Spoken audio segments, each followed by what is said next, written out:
자, 본격적인 수능 완성의 시작. 또 이 안에도 당연히 작품들이 많이 있는데 참고로 이거 하나만 좀 생각해두고 시작했으면 좋겠는 게 우리가 지난 몇 개월에 걸쳐서 수능 특강에 있는 작품들을 쭉 훑어왔었고요. 이 작품들을 우리가 했던 이유는 뭐다? 연계이기 때문이다. 그치? 연계라는 점에서 작품들에 대한 분석이 완벽하게 이루어져야 되고 특히 운문 파트 같은 경우에는 나오면 그대로 나오는 거기 때문에 개이득 상황을 만드는 게 중요하다라고 말씀을 항상 드렸었을 거야. 근데 비율로 따져보자 라고 친다면 자 수능 특강 같은 경우에는 결론적으로 권수는 총 3권이지 그치? 독서 파트, 문학 파트, 그리고 언매나 화작 선택 영역으로 돼 있는데 이번 수능 완성도 물론 이제 권수로 따지자면 2권이지만 화작하고 언매를 제외하면 이 두 개의 차이를 제외하면 그 안에 나머지 공통역은 내용이 똑같거든요. 그럼 결론적으로는 연계 비중상으로 따져봤을 때는 수능 특강이나 수능 완성 모두 연계 교재로 들어가게 되는데 그 안에 공부해야 될 작품이나 우리가 분석해 놓아야 될 대상이 되는 것들의 개수를 따져보면 수능 완성의 개수가 훨씬 더 적다는 얘기입니다. 하지만 그렇다고 해서 수능 완성의 반영 비율이 그러면은 뭐 3분의 1 정도로 줄어드느냐? 또 그것도 아니야. 즉 수능 완성 같은 경우에는 여러분들이 최소한 요 작품 안에서 이 책 안에서 제가 2작품 이상은 무조건 만나게 될 것이다 라고 생각하고 한 작품 잘 정리를 해주시는 게 중요할 것 같고요. 특히 고전 문학 파트에서 이제 시조 파트나 가사 파트 같은 것들은 하나하나 다 내 걸로 만드는 건 중요하다라는 걸 항상 말씀드리니까 잘 알아두셨으면 좋겠습니다. 자, 그래서 첫 번째 파트 시작으로 우리 페이지 46을 열어보면 수능 완성 책 기준이야. 수능 완성 교재 기준은 46페이지고 우리 본문 보조 교재로는 그냥 첫 번째 페이지 열어놓으면 되고요. 자, 여기 나와 있는 문학의 첫 번째 유형 연습 시 파트부터 한번 시작을 해볼 건데 일단 기본적으로 작품의 지문 구성 방식은 가라고 하는 내용에 우리 선생님이 항상 많이 하는 그 단어 있지. 거대한 모기. 거대한 모기가 하나 실려 있고 나 파트에 김기림의 금붕어, 다 파트에 김규동의 나비와 광장이라고 하는 작품들이 실려 있는 게 보이실 겁니다. 참고로 문제 해설은 안 할 겁니다. 그 뒤에 50페이지부터 보면 한 작품 한 작품 해제도 다 해놨고 문제 풀이를 하나하나 다 디테일하게 잡아놨어. 그래서 이거를 굳이 수업을 하진 않을 거고 다만 이 작품이 연계됐을 때 우리가 챙겨야 되는 부분들이 있어서 그 부분을 챙기기 위해서 문학 작품의 분석만 살짝 해놓고 살짝은 아니지 제대로 해놓고 넘어가도록 할까 하는 중입니다. 아시겠죠? 자, 그래서 이제 본격적으로 첫 번째 작품부터 바로 보는데 모더니즘 시에 대한 일반론을 일단 건너뛰도록 하고 작품 분석으로 바로 갑니다. 자, 김기림의 금붕어라는 작품이 있어요. 뭐 금붕어가 어떻게 생겼는지 모르는 사람 없을 겁니다. 요즘에는 쭉 보면 꼭 금붕어가 아니라 되게 다양한 생물들을 많이 키우죠. 선생님이 옛날에 그런 것도 구분할 줄 몰랐는데 민물하고 그다음에 그냥 민물 반대말 해물이라고 하면 해물은 좀 이상한데 해산물이 아니잖아. 뭐라고 해야지? 해수어. 해수어라고 표현을 하죠. 민물어랑 해수어도 구분 못하는 시절이 있었는데 요즘 와이프가 이제 계속 어학 생활을 하니까 옆에서 지켜보면서 배우는 게 많았는데 금붕어가 생각보다 평범하게 많이 키우는 거라고 생각했는데 생각보다 또 개체수가 많이 적더라고요. 요즘에는. 아무튼 되게 예쁜 관상어 종류의 하나죠. 자, 근데 이 금붕어가 상징하는 바가 무엇일까? 또 이 금붕어라는 소재를 통해서 이 작품의 작가가 혹은 시적 화자가 하고 싶었던 게 뭔지 차분히 따져보면 되는 작품이라고 생각하고 첫 번째 구절부터 한번 읽어볼 거야. 자, 이렇게 시작하고 있습니다. 금붕어는 라고 있어요. 자, 이 작품의 중심 소재이기도 하고 중심 대상이 될 수도 있는 녀석이겠죠? 언제나 시는 화자, 대상, 상황, 태도라고 했어. 그지? 화자라고 하는 어떤 특정한 존재가 금붕어를 대상으로 뭔가에 대해서 상황에 대해서 얘기를 하겠지. 뭐라고 무슨 상황인데? 어항박 대기를 오를래야 오를 수 없는 하늘이라 생각한다. 자, 지금 금붕어라는 존재를 어항이라고 하는 공간을 기준으로 안과 밖으로 뭐 시켰어? 대비를 시켰지. 자, 이렇게 공간의 대비가 나오면 당연히 그 대비적 특성을 말해주는 요소들이 등장할 수밖에 없겠고 이런 요소들을 짠짠 찾아내는 게 중요한 거야. 자, 어항박 대기는 오를래야 오를 수 없는 하늘이라고 생각했어. 그러면 이 밖이라고 하는 걸 하늘이라고 생각했다면 중요한 건 하늘이 일반적으로 상징하는 뜻이 뭔데?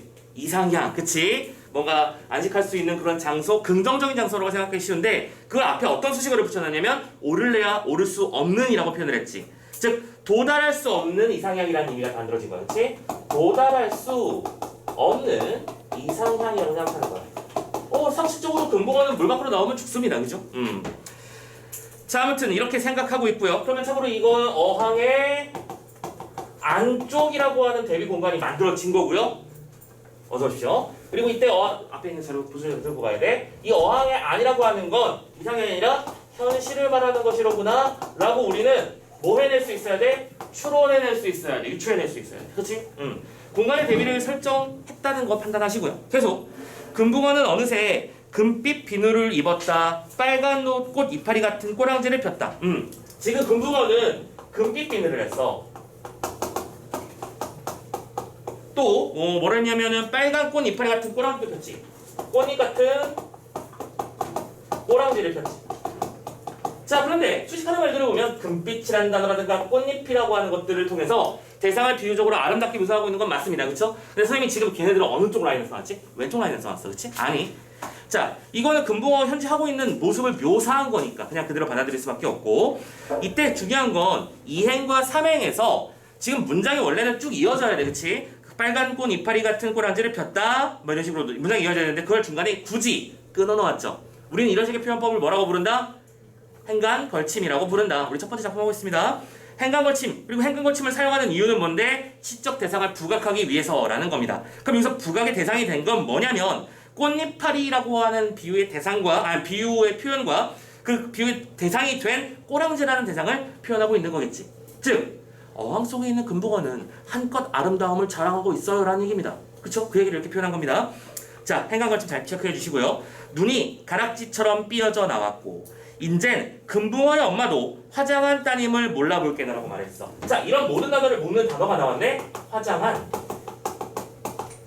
따님이야. 따님이라는 단어보다 더 중요한 단어는 누가 뭐래도 이 화장한이라는 단어가 보일 거야. 화장을 했다는 얘기는 뭐 했다는 얘기야? 꾸밈이라는 뜻이지. 요새 이 금빛이라고 하는 것과 꽃잎 같은 꼬랑지라고 하는 건 어쨌든 금붕어가 아름답게 보이기 위해서 치장을 한 모습을 말하는 것이다. 그리고 그 치장한 모습이 너무나 예전과 달라서 여러분 그 가끔 유튜브 보면 화장 전후 비교하는 유튜버들 있잖아요. 그치? 거의 변신에 가까운 일을 하지 않나? 그죠? 약간 무섭죠? 아무튼 그런 상황을 말하고 있는 것이다 라고 말하면서 어쨌든 어항 속에서 아름다움을 뽐내며 살아가는 금붕어의 모습을 제시했고 이때 금붕어는 하늘을 닿을 수 없는 공간이라고 생각한다는 걸 보여주고 있습니다. 됐지? 여기까지는 그래 그럴 수 있어. 다음 년 봅시다. 그리고 참고로 뭐 엄마도 따님을 몰라볼 거다라고 말했는데 이런 거 의인법인 건 당연한 거니까 우리는 이딴 거 하지 말고 넘어가자. 다 보이죠? 그냥 넘어갑니다. 금붕어는 라고 했어. 자, 지금 보면은 그 각 연의 시작 부분이 다 공통적으로 금붕어는 이라고 하는 구절로 반복되고 있죠. 일종의 두문을 맞추는 모습이고요. 아침마다 말쑥한 찬물을 뒤집었습니다. 참고로 이것도 계속 어항의 상황이니까 여기다 그냥 써보자. 말쑥한 찬물을 뒤집었는데요. 이게 무슨 소리냐면 이것도 선생님이 와이프가 하는 걸 뭐 안 봤으면 몰랐을 것 같은데 물갈이라는 작업을 하더라고. 어항을 키울 때. 그러니까 어항에 있는 물이 고여있잖아. 근데 이 고여있는 물을 계속 그대로 반복을 하면 어쨌든 안에 있는 뭐 불순물이나 이런 것들이 쌓일 수밖에 없으니까 일정 정도 물이 이만큼 있으면 그렇다고 물을 다 뺀 다음에 새로 부어주면 물고기가 죽어요. 그렇죠? 완전히 환경이 새로워진 거니까. 그러니까 물을 중에서 한 요만큼을 비워낸 다음에 비워낸 만큼만 다시 채우면 그 새로 채워진 물이 기존의 물과 섞여지면서 새로운 깨끗한 물이 들어가게 되는 것이죠. 즉 여기서 이 말쑥한 찬물이라고 하는 건 역시 똑같은 키워드야. 지금 왼쪽 안의 상황들은 전부 다 뭐냐면 인위적으로 조성된 환경들을 말하는 것이로구나 하는 게 판단되죠. 오케이? 사람들이 물고기를 잘 기르기 위해서 물갈이를 하는 모습을 보여준 겁니다. 그리고 떡가루를 흰 손을 천사의 날개라고 생각하죠. 떡가루를 주는 흰 손을 이걸 천사의 날개라고 생각하는 중입니다. 이때 이 떡가루라고 하는 건 뭐야? 먹이를 말하는 거야. 흰 손은 먹이를 주는 손을 말하는 것이겠지. 사람이 먹이를 주려고 뭐 통에서 팔팔 털어가지고 가루를 이렇게 뿌려주거나 부어주는 일들이 벌어지면 금붕어는 그 손의 모습을 보고 하늘에서 천사가 내려왔어. 나에게 먹을 걸 주고 있어. 라고 생각한다는 겁니다. 됐죠? 이렇게 해서 떡가루를 주는 흰손을 생각하고 있고 금붕어의 행복은 어항 속에 있으리라 라고 하는 전설과 같은 소문도 있어. 그러니까 지금 이 금붕어의 이게 전부 다 뭐야? 행복이야. 아름답게 꾸며질 수 있고 주어진 환경에 편안하게 적응하기만 되면 되는 상황을 행복이라고 표현한 건데 이걸 어항 속에 있다라고 표현을 했습니다. 참고로 이건 당연히 무슨 법입니까? 방법인 것까지 보일 겁니다. 지금 여기서 말하고자 하는 바는 금붕어는 자기가 하고 싶은 대로 하는 게 아니야. 주인이 주인이 부여하는 환경 조건 속에서 그냥 적응하고 있을 뿐이죠. 그죠? 근데 어쨌든 이런 소문이 있다라고 말하면서 금붕어의 모습을 여태까지 지금 뭐 한 거야? 화자는 보여준 거야. 묘사하면서. 자, 다음 면입니다. 금붕어는 유리벽에 부딪혀 머리를 부시는 일이 없대. 자, 그럼 이때 유리벽은 미묘하지, 가로를 칠게, 미묘하지만 오른쪽에 쓰겠습니다. 근데 이 벽이라고 하는 건 원래 깨서 부숴야 되는 대상이고, 이 대상을 부수고 나가야만 어항 밖의 상황을 만날 수 있는 것이지. 근데 금붕어는 여기다 머리를 부시는 일이 없대요. 그러니까 머리를 부셔버린다는 얘기니까 자신을 구속하고 있는 환경 조건을 깨치고 나아가는 상황을 말하는 것이다. 판단 되시죠? 하지만 유리벽을 부시는 일이 없대요. 부시는 일이 없는 상태에서 얌전한 수염은 어느새 국경임을 느끼고 아담하게 꼬리를 젓고 돌아서는 거지. 자, 여기다 쓸게. 얌전한 수염이라고 표현했어. 물고기들은 물의 파동을 감지하기 위해서 이렇게 수염들이 돋아다니는 경우가 많죠. 대표적으로 메기 같은 녀석도 마찬가지고. 근데 이 얌전한 수염이 뭐라고 느끼는 거야? 중요한 건 요거네. 수염이 느끼는 바는 뭐냐면 이 수염은 뭘 말하는 거야? 금붕어를 말하는 거야. 근데 그 금붕어라는 존재가 유리, 벽을 뭐라고 느끼는 거야? 국경이라고 느끼고 있는 거네. 그치? 그러면 얌전히 돌아가는 거고 아담하게 꼬리를 젓고 돌아가는 거야. 또 지느러미는 칼날의 흉내를 내면서도 왜? 아름답게 이렇게 날려있는 모습이고 잘 길러진 관리된 모습일 테니까. 근데 그 녀석은 칼날의 흉내를 내면서도 항아리를 끊는 일이 없어. 역시 항아리를 끊는 일이 없습니다. 자, 그러면 이때 이 유리벽이랑 항아리라고 하는 것들은 결론적으로 우리가 이거 지워버리자. 유리벽이랑 항아리라고 하는 대상들은 우리가 뭐라고 결론 지을 수 있는 대상이 되는 거야? 어항 속 환경들을 말하는 것이지. 그치? 유리벽은 어항의 벽면을 말하는 것이고 항아리는 어항 그 자체를 말하는 것일 거야. 그리고 얌전하게 적응하고 수능된 금붕어라는 존재는 그 안에서 그냥 얌전하게 주어진 환경에 만족하며 살아가고 있는 모습이라는 거지. 됐죠? 자, 계속 아침에 책상 위에 옮겨놓으면 창문으로 비스듬히 햇볕을 높이는 붉은 바다를 흘겨봅니다. 붉은 바다는 여기 있는 게 맞지. 왜 붉은 바다야? 햇살에 비쳐서 반사된 그 자외선의 색깔 때문에. 그치? 붉은색으로 보인다는 얘기겠지. 중요한 건 그 붉은 바다를 어떻게 한다는 거야? 흘겨본다. 이것도 밑에 쓰자. 붉은 바다를 흘겨본다. 우리가 집중해야 될 단어들은 보통 여기 있는 것들이야. 하늘이라고 하는 대상을 도달하지 못하는 이상향으로 생각하고 있고, 저 밖에 펼쳐져 있는 붉은 바다를 흘겨보고 있습니다. 흘겨본다는 건 어떻게 본다는 얘기지? 정면으로 노려보지 않고 옆눈으로 살짝 오 이러면서 보고 있다는 겁니다. 제대로 응시하지 못하고 있다는 뜻이겠죠. 즉 여기 있는 이 녀석들은 무슨 상태를 말하는 거야? 소극적 태도가 나타나 있는, 즉 현재의 환경에 순응했기 때문에 함부로 도전하기 어려운 그런 마인드를 말하는 것이구나라는 판단도 되고 있을 겁니다. 그래서 꿈이라 가르쳐진 그 바다는 넓기도 하다고 생각합니다. 하지만 여기서 대상을 보고 생각하는 것은 뭐냐? 넓기도 하다. 왜? 뭐랑 대비되는 속성이랑 오른쪽에 쓴 거야? 어항이랑 대비되니까. 어항은 완벽하게 구성된 조건이지만 좁아요. 그쵸? 선생님이 지난번에 무슨 영상 보니까 상어 같은 경우에는 상어 중에서 왜 그 백상아리나 이런 것들은 그 수족관에서 키울 수가 없다며 키우면 죽는데요. 일주일 넘게 키운 게 기록, 세계 기록이래. 근데 왜 중요하라고 판단해보면 이 백상아리의 활동 범위가 수십 킬로미터였나? 아무튼 엄청나게 넓대요. 근데 그런 공간에 수족 속에 만들 수 없으면 얘는 스트레스 때문에 죽어버린대. 오케이? 자, 아무튼 그런 것들을 말하는 거야. 근데 그 관상어들은 요만한 박스 안에서 가로 1m, 세로 1m짜리 그 스퀘어 안에서 그냥 얌전히 살아갈 수 있다는 거지. 됐어? 이상향을 노릴 수 없는, 바라지 못하는 갇힌 존재의 특징을 말하고 있는 중입니다. 아무튼 넓다고 생각하는 중이고요. 그래서 금붕어는 아롱진 거리를 지나 어항 밖 대기를 건너서 진아예의 한류를 끊고 헤엄쳐가고 싶은 거야. 자, 진아예의 한류를 끊고 헤엄쳐가고 싶대요. 자, 지금까지는 계속해서 적응하고 있고 바깥을 바라보는데 바깥으로 나가려는 모습을 노력을 하지 않는 금붕어의 모습을 보여주다가 지금부터는 그 금붕어가 태도를 바꾸는 게 보이시죠?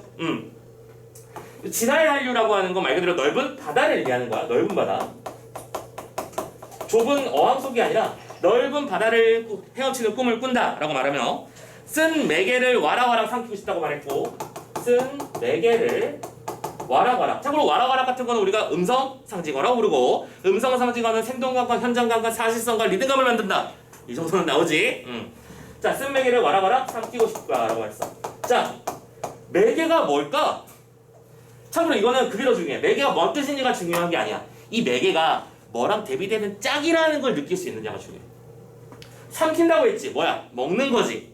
즉 먹이를 말하는 거고 왼쪽에선 먹이가 뭐였냐면 떡가루였어. 그치? 나에게 주어진 조건이었죠. 근데 이 녀석은 쓴 매개를 내가 스스로 능동적으로 삼키고 싶은 거야. 그러면 이 두 개의 소재가 또 대놓고 대비되는 거 보이시죠? 오케이? 참고로 말씀 안 드렸지만 이 찬물, 말수가 찬물이라는 것도 실은 뭐랑 대비되는 거야? 진화의 한류와 대비되는 거야. 한류가 찬 물의 흐름이잖아. 맞지? 오케이? 바다에 존재하는 물의 흐름의 모습을 말수가 찬물이랑 대비시키고 있는 거지. 이해됐어? 무슨 말인지? 그럼 참고로 이 작품의 중심 전개상 특징으로는 대비적이라는 표현을 써도 좋고 대비적 시어라는 말을 써도 좋고요. 괜찮죠? 시상 전개 방식상의 중심 특징이 될 거야. 대립되는 공간을 설정하고 대립되는 시어를 나란히 넣음으로써 지향하는 바를 명확하게 드러내고 있는 중이야. 됐죠? 사람이 인위적으로 보여주는 말쑥한 찬물이 아니라 진화의 한류를 자기 스스로 하고 싶고 떡가루 주어지는 것을 보고 천사라고 느끼는 게 아니라 쓴 매개를 직접 삼켜보고 싶다는 얘기지. 또 온도빛, 아니 옥도빛이지. 옥도빛, 갈색빛 해초의 살림 속을 검푸른 비늘을 입고 검푸른 비늘을 입고 참고로 왜 검푸른 색이 될 거야? 결론적으로는 물속의 그 색깔이 생존하기 위해서 얘기했지. 그치? 그리고 상어에게 쫓겨다니고 싶은 거야. 상어에게 쫓겨다니고 싶대. 자, 그런데 실은 이 검푸른 비늘이라고 하는 것도 실은 뭐랑 대비되는 거구나? 얘랑 대비되는 게 보이시는지 모르겠어요. 여기서 이 비늘은 금빛이었는데 여기서 검푸르다고 말 바뀌었네요. 그러면 더 예쁜 건 금빛일 거야. 맞지? 근데 이 금빛은 인위적으로 조성된 거잖아. 내가 진짜로 능동적으로 스스로 살아남기 위해서 선택하는 색은 검푸른 색이어야 하고, 그러면 꽃잎 같은 꼬랑지를 자랑하는 거는 아름다움을 자랑하는 것이며 그 아름다움을 자랑하는 모습은 물속 생태계에서는 위험을 초래하는 일이겠지. 맞지? 그러니까 내가 아름다운 꽃잎 같은 꼬랑지를 달고 있어도 그냥 안온하게 다니는 게 아니라 쫓겨다닐지언정, 그치? 나의 자유를 누려보고 싶다라고 말하는 것이겠네. 됐죠? 대립적 여기서 나오고 있습니다. 그래서 상황에게 쫓겨다니고 싶대요. 자, 금붕어는 그러나. 자, 이거 끊습니다. 똑같이 계속해서 참고로 일정한 시어의 반복을 통해 시의 리듬감을 만들고 있는 거는 금붕어는이라고 하는 시어를 통해서 확인되고 있는데 중요한 건 이거야. 그러나야. 그리고 우리는 너무나 잘 알고 있지. 그러나 같은 시어가 나오면 무슨 일이 벌어진다? 시상의 전환이 벌어진다. 나는 이렇게 살고 있어. 하지만 이런 꿈을 꾸지. 그럼에도 불구하고 이럴 수밖에 없네라는 말을 하고 싶은 거 아니겠어? 그러나를 보자마자 각이 나오죠, 그냥. 그러나 작은 입으로 하늘보다 더 큰 꿈을 오므려 죽여버려야 한다. 작은 입으로 하늘보다 더 큰 꿈을 어떻게 된대? 죽여버려야 한대요. 자, 작다라는 시어와 크다라는 시어의 대비 당연히 보이고요. 이때 입이라고 하는 건 내가 먹고 사는 것, 즉 나의 현실을 말하는 것일 거야. 반대로 꿈은 말 그대로 꿈이지. 즉 이상과 현실 사이에서 살아있으려면 꿈을 죽이는 수밖에 없다라고 말하고 있는 겁니다. 그쵸? 죽여버려야 해. 그러니까 결론적으로 중심 정서는 뭐예요? 좌절감이네요. 그쵸? 배설물의 침전처럼 어항 밑에는 금붕어의 열련만 쌓여가는 거야. 자, 그러면서 두 번째, 배설물의 침전처럼, 그러니까 그 물고기들도 똥을 싸니까, 그지? 침전이 되면 참고로 그런 물들을 갈아주는 게 되게 중요한 거고, 그런 똥도 실은 박테리아화 시켜가지고 그 안에서 새롭게 영양분이 만들어지게 만들고 하는 그런 과정들이 되게 중요하더라고요, 어항에서는. 아무튼 그렇게 쌓여가는데 그렇게 되는 동안 금붕어의 연령만 쌓여간대요. 이거 되게 중요한 표현이잖아. 쌓여간다라는 말까지는 다 쓰자. 이건 에어컨 온도가 미적지근한데 땀나네요. 이거 하고 좀 온도 좀 올려야겠다. 자, 아무튼 간에 연령이라고 하는 건 뭐야? 금붕어는 이런 꿈을 꿈에도 불구하고 가혹한 현실이라고 해도 될까? 아무튼 자기에게 주어진 현실 앞에 침묵하고 있을 뿐이고 얌전히 적응하고 있을 뿐이야. 또 그런 동안 뭐만 흘러가고 있어? 시간만 이퀄 시간의 흐름을 말하는 것이지. 근데 이때 중요한 건 시간이 흐른다라고 하는 개념은 우리가 말을 할 수 있을지언정 구체적으로 지칭할 수는 없어. 그치? 지금 우리가 말하는 이소관조 시간은 흐르지만 이게 시간의 흐름이야 라고 말할 수는 없는 거잖아. 만질 수 없는 대상을 쌓여간다 라고 만질 수 있게 표현한 이거 우리 뭐라고 부른다? 추상적 관념의 구체화라고 부르고, 혹은 다른 말로는 추상적 대상의 구체화라고도 부르지. 오케이. 자, 이렇게 시간만 흘러가는 중에 금붕어는 오를래야 오를 수 없는 하늘보다도 더 먼 바다야. 자, 중요하다는 거 써. 하늘보다도 더 먼 바다야. 물론 하늘이나 바다나 다 멀어. 근데 이런 말을 쓴 이유가 뭘까요? 여기서 한 번 더 확장된 거지. 그치? 하늘조차 닿기 힘든데 하늘보다 더 먼 바다는 말해 무엇하겠어 라는 말이며, 이 바다를 자꾸만 돌아가야 할 고향이라고 생각하는 거야. 돌아가야 돼. 고향이라고 생각하는 거야. 내 꿈속에서는 여전히 저 바다를 꿈꾸고 있지. 그러니까 중요한 건 뭐냐면 분명히 여기까지 좌절의 표현이었어. 그치? 근데 그 좌절이 좌절만으로 끝난 건 아니라는 거지. 좌절한다고 해서 도달할 수 없다고 해서 영원히 꿈꾸지 못하리란 법은 없는 거잖아. 그치? 그래서 거기 여러분들 자료에는 꿈의 지속성에 대해서 말하고 있는데 선생님이 이걸 그냥 의지라고 바꿔서 그냥 설명을 하겠습니다. 하지만 그럼에도 불구하고 이 존재는 그 바다를 고향이라고 생각하고 있는 중이다 라고 말하며, 꿈을 잃어버린 채로 시간만 흘려보내고 있는 금붕어의 상황을 안타까워하는 모습으로 바라보는 그런 작품, 이렇게 이해하시면 되겠고. 되셨죠? 그러면 결론적으로 그래서 이 작품을 사고 싶은 얘기가 뭐냐라고 한다면 아주 간단하게 이렇게 정리하면 되겠죠. 금붕어는 하늘 혹은 하늘보다 더 먼 바다를 바라는 존재야. 하지만 그 장소를 갈 수 없다는 사실을 너무나 잘 알고 있지. 그렇기 때문에 좌절하는 거니까, 단순하게 말하자면 이상향을 향한 동경과 좌절을 표현한 작품이라고 주제 정리할 수 있겠네요. 되셨습니까? 그리고 참고로 이런 주제를 잡아버리면 우리는 또 자연스럽게 어떤 비슷한 작품들을 떠올릴 수밖에 없다. 첫 번째 작품부터 선생님이 이런 부분 때문에 걸리적거린 거야. 원래 더 하자면 이런 비슷한 주제를 가지고 있는 기출에 자주 나오는 작품들이 몇 가지 있어. 첫 번째, 작품 제목이 들으면 알걸? 추천사. 맞지? 추천사의 내용이 뭐더라? 향단아 그늘줄을 밀어라, 이거 아니었나? 그래서 그 그늘을 밀면서 저 먼 바다에 닿고 싶어 하지만 결국 닿을 수 없다는 걸 알면서 포기하는 척, 아니 포기척이라는 표현은 안 되구나. 포기하는 마음을 보여줬다고 해도 결국에는 그럼에도 불구하고 다시 또 그늘줄을 밀어달라고 하지. 그늘의 특성이 뭔데? 매여있다는 특성이 있잖아. 그치? 내가 그늘을 밀면 하늘에 닿는 것 같이 느껴져. 하지만 결국에 나는 뒤로 빽할 수밖에 없는 거야. 맞죠? 이상향은 동경하지만 좌절되는 모습을 보여주는 거. 그리고 참고로 이렇게 추천사에 근해하면 또 우리는 유치원의 깃발이라는 작품도 얘기할 수 있지. 유치원의 깃발도 왜? 여러분들 너무 잘 알고 있는 거, 이것은 소리 없는 아우성 하는 그 작품. 그럼 소리 없는 아우성이 왜 소리 없는 아우성인데? 깃발에 매여서 펄럭펄럭거리고 있는 깃발의 그 기의 모습을 말하는 건데, 그 기는 날아가고 싶지만 결국 날아갈 수 있어 없어? 없잖아. 매여 있다는 존재지. 그치? 그러니까 이상을 동경하지만 현실에 매여서 좌절할 수밖에 없다라는 그런 모습들을 보여주는 시가 대표적으로 이런 작품들이 또 있다는 거야.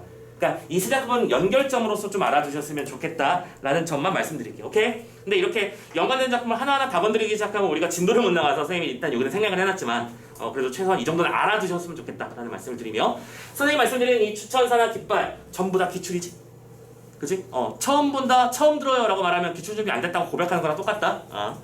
자, 알아두시고 일단은 첫 번째 작품을 이 정도까지 마무리하도록 하겠습니다. 아우 더워. 되니?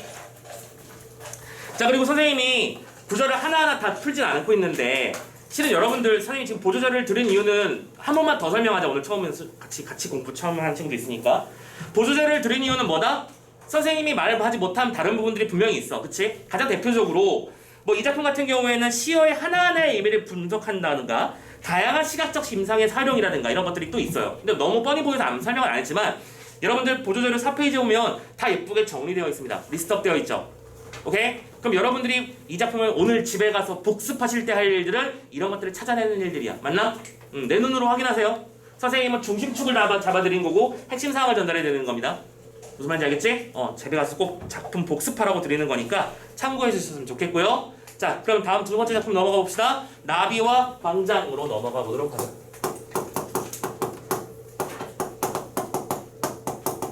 너무 더워, 씨. 근데, 지나가. 지나치게 더운데? 얘들아 잠깐만 에어컨 리모컨 좀 들고 올게. 아 더워서 못 살겠어. 앞에다.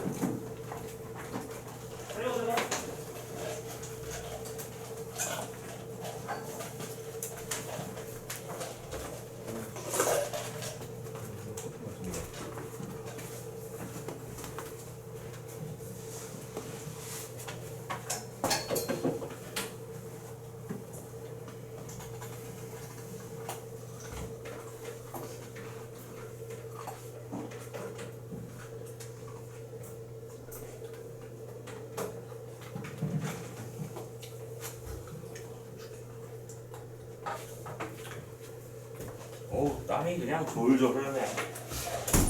근데 니들은 괜찮지? 버틸만 하지?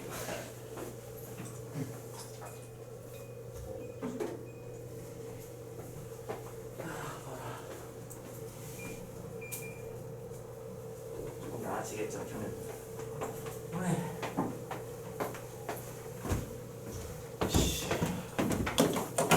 자 그러면 두 번째 작품 이어서 가보도록 합시다. 선생님이 지금 정확하게 속에 입을 러닝에 절반이 젖어 있는 상태야. 아 찝찝해 뒤지겠어요. 죽겠네 아주 그냥. 자 나비와 광장. 일단은 제목을 보면 여러분들 김기림 하면 참고로 이 작품 앞에 있는 그 작품 또 김기림 씨의 작품이었잖아. 김기림 하면 원래 바다와 나비라는 작품이 유명하다는 거 알고 있지 않나? 원래 되게 어울릴 수 없는 대상이죠. 아무튼간에 뭐 그건 참 중요한 얘기가 아니고. 자 이 작품도 역시 똑같은 패턴으로 보시면 좋은 게. 지금 두 작품을 가 지문에서 묶어놓은 이유는 모더니즘 시의 어떤 계열성, 특성에 대해서 말하고자 하는 바가 있었던 건 사실이지만 자 그렇지 않고 여기서는 우리는 뭘 중심으로 보면 된다? 근데 작품 자체의 특성을 중심으로. 왜냐면 우리는 알아. 만약에 이 작품이 연계로 등장하게 된다면 이 두 개를 동시에 들고 올 일은 없잖아. 그치? 다른 작품과의 연결성을 찾을 테니까 그 점에서의 특징을 한번 가보도록 합시다. 자 제목이 나비와 광장이에요. 자, 그럼 나비가 뭘 상징하는 것인지, 광장은 뭘 의미하는 것인지를 따져보면 되는 거 아닌가라고 생각이 금방 되시죠, 그렇죠? 첫 번째 구절부터 바로 보도록 합시다. 현기증 나는 활주로의 최후의 절정에서 흰 나비는. 자, 먼저 흰 나비라고 하는 대상이 나왔고요. 얘가 어디 있어 지금? 현기증 나는 활주로의 절정에 있답니다. 자 그러면 이때 현기증 나는 활주로라고 표현했는데 이 활주로가 원래 뭐 하는 거야? 활주로는 비행기가 날아가는 장소지. 그 끝단을 말하는 거냐. 휘어서 올라가는 그 장면. 그러면 나비도 똑같이 둘 다 뭐 한다는 공통점이 있어서 가져온 거야? 비행이라고 하는 공통점을 가져온 거지. 근데 그 비행이라는 속성이 있어서 이 흰나비 쪽은 뭘 상징하는 거야? 자연스러운 존재. 원래 날아다니는 게 정상인 아이들. 그치? 근데 반대로 활주로라고 하는 건 우리 인간이 만들어낸 문명을 말한다라고 판단한다면 아 이거 자연과 문명의 대비 조건 말하는 거구나 라는 판단이 드시는지 모르겠어요. 자 그런 절정에서 흰나비는 돌진의 방향을 잊어버리고 피 묻은 육체의 파편들을 보고 본대. 자 근데 봐봐. 굳이 단어들을 어떤 단어를 쓰고 있는지 보면 절정이라는 말을 쓰고 또 두 번째로는 돌진이라는 말을 쓰고 세 번째 피 묻은 육체의 파편을 피 묻은 육체의 파편이라는 말을 쓰고 있는 중이에요. 자, 선생님이 지금 V체크해드린 요 단어들, 어휘들의 공통점은 뭐죠? 문명이 지니고 있는 파괴성에 대한 얘기를 하고 있는 거겠지? 오케이? 리미트 걸고 맨날 우리 드래곤볼만 봐도 맨날 한계 돌파하잖아. 여러분들 게임을 해도 한계 돌파할걸? 그치? 1등급, 2등급 맨날 바꿔 나가잖아. 그죠? 우리는 뭔가 돌파하고 싶어하고 뚫고 나가고 싶어하고 이겨내려고 한다는 얘기야. 즉 여기서 말하는 이 존재들은 실은 정확하게 말하자면 전쟁 얘기야. 전쟁의 참혹함 속에서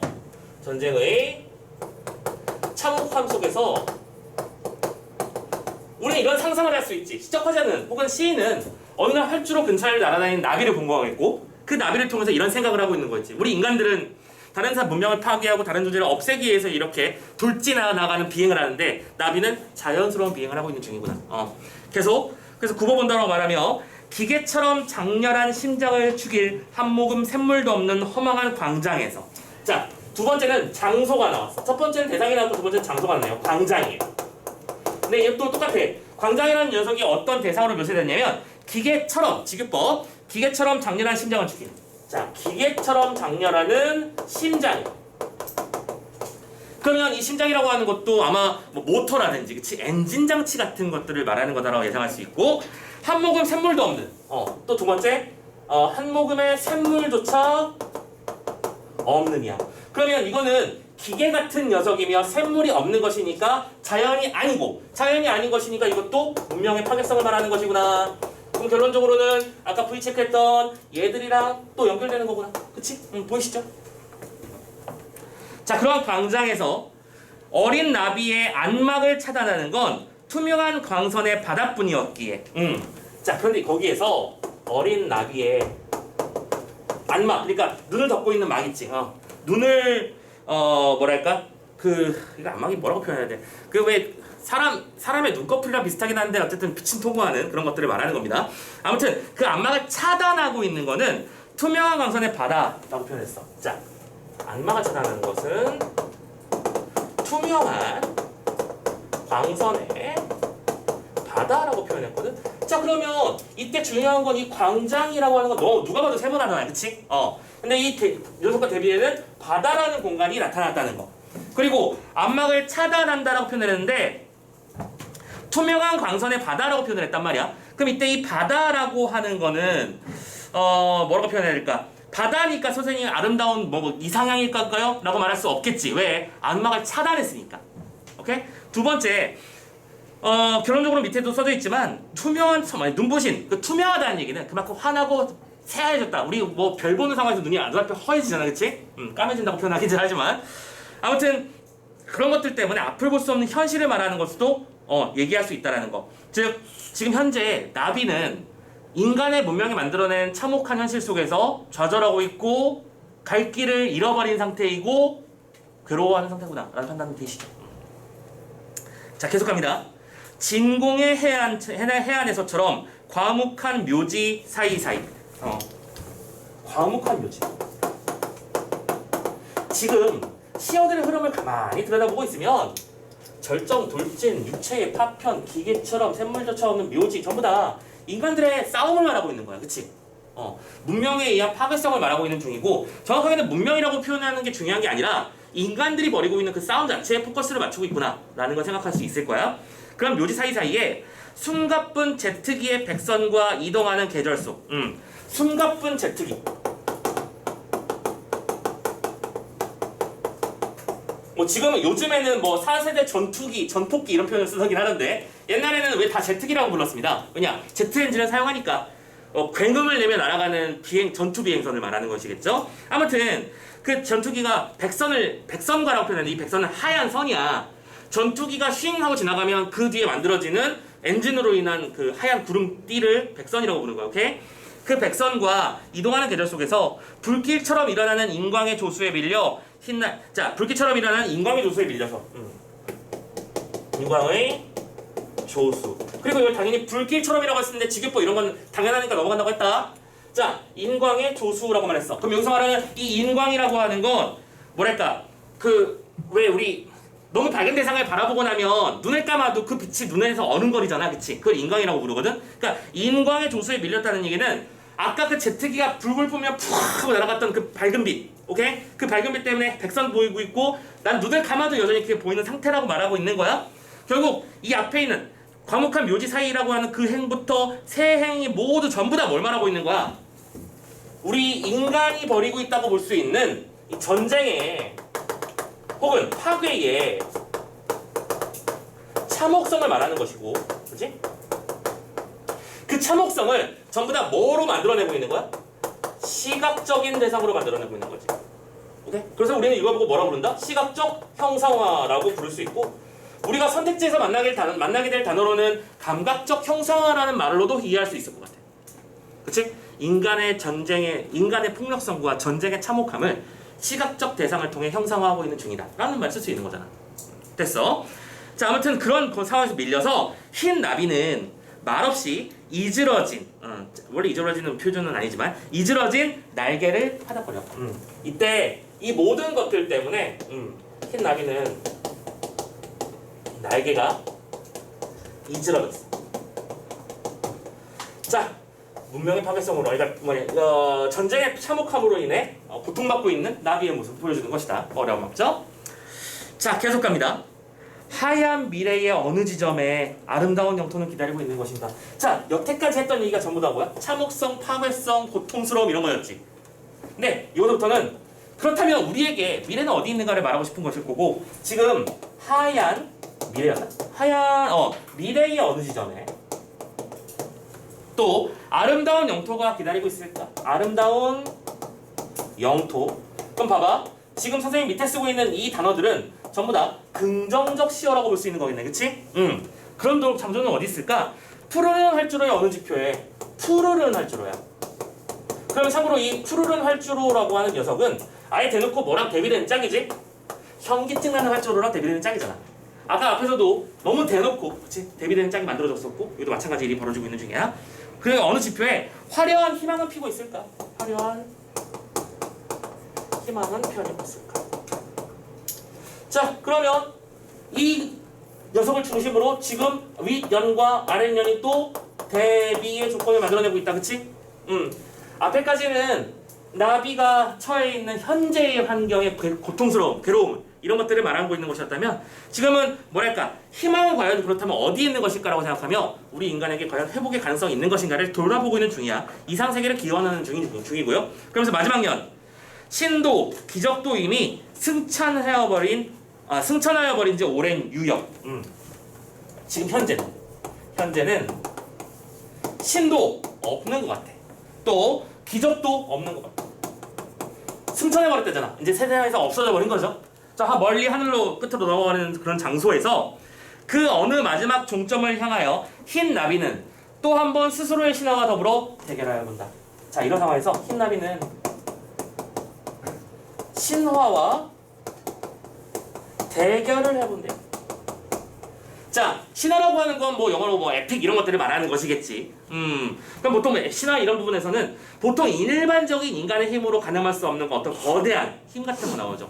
뭐 타이탄 신화나, 그치, 제우스 신화 이런 거 보면 인간의 레벨이고 힘이 아니야, 그치?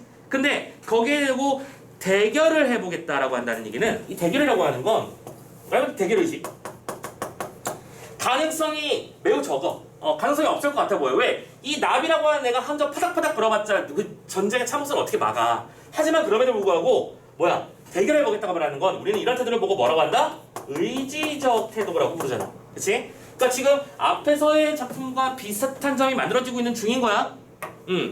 전부 다 현재의 현실 상황을 부정적으로 인식하고 있고, 그 부정적 인식 속에서도 좌절과 고통을 겪고 있는 건 사실이지만, 그럼에도 불구하고 의지적인 태도를 나타내고 있다라고 말할 수 있어.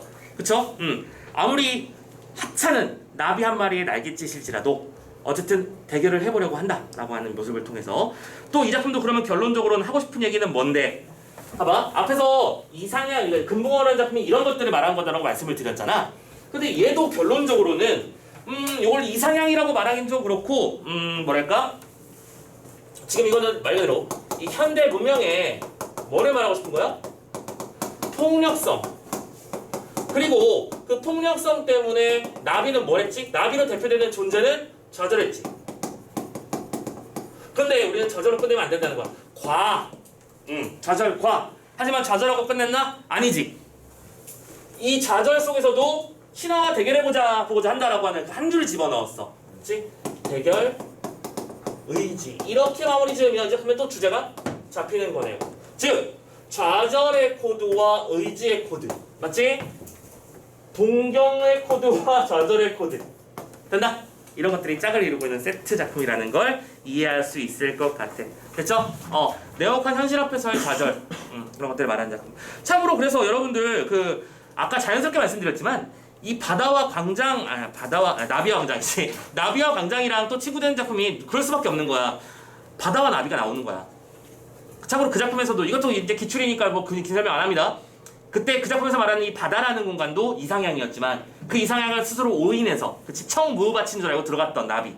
하지만 절어서 돌아오는 그런 모습을 보면서 어쨌든 이 비장한 세계, 문명의 어떤 참혹함 이런 것들과 대비되는 순수한 아름다움의 모습을 나란히 놓음으로써 표현의 효과를 높였다라는 얘기를 할 수 있다는 거 또 기억해 주셨으면 좋겠고, 역시 뒤에 나오는 그 6페이지 내용을 보면서 잘 정리를 추가적으로 해주셨으면 좋겠다. 되셨나? 오케이, 좋습니다. 이렇게 해서 우리는 두 작품을 연달아 봤고요. 어쨌든 유형편에 나오는 시는 이렇게 두 작품이 있었습니다.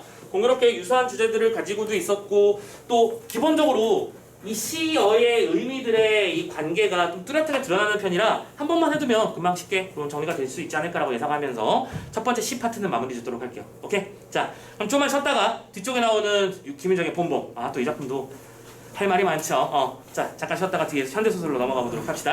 쉬어갈게요.